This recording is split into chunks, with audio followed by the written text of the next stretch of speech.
Former Commando Phill Hardwell has been given a second chance. After a successful heart transplant surgery and over 5 months in hospital, the father of two is home.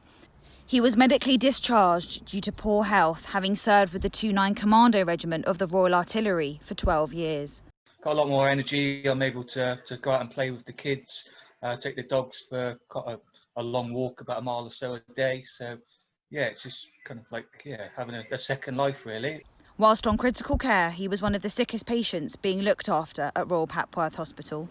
And despite being just 32 years old, he needed 8 surgeries before he was well enough to have the transplant. Cardiologist Sai Bagra was involved with Phil's care and says COVID-19 has left many surgeries on hold. Patients have had to wait longer at the peak of the crisis. The ICUs were full of patients who had COVID. And obviously someone with active COVID, regardless of their wishes to donate, is not a donor. Being over 150 miles from home, a surprise visit from his army regiment helped to boost his spirits. He was presented with a military beret and a framed commando dagger alongside the commando prayer. They also showed him messages from soldiers who couldn't be there. I just wanted to put this small video together to let you know that I'm thinking about you. Phill says his time in the forces gave him the strength to keep going. Being in the army, I was kind of thought I was invisible, and it took a while to sink in when they told me that I had this disease, because I still felt okay myself. I kind of kept going as normal, but then once I was in hospital for 5 months, that military service definitely helped, give me that mental resilience to keep going.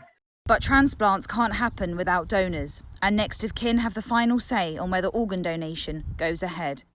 I know it's a sensitive subject to chat about with your family, but to be able to kind of prolong someone else's life after you pass, I think is incredible, really.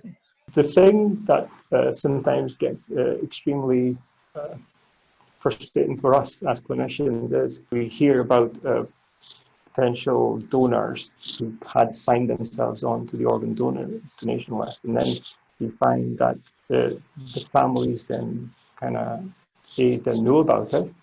You're having organs that are very good, and you're unable to utilize them to help somebody else because the person's not communicated it with their family. So what's next for the former commando? I plan to return to work by the end of this year, aiming to do the Bristol Half Marathon in September next year. It seems there's no stopping him now. Sophie Kakrianis, Forces News.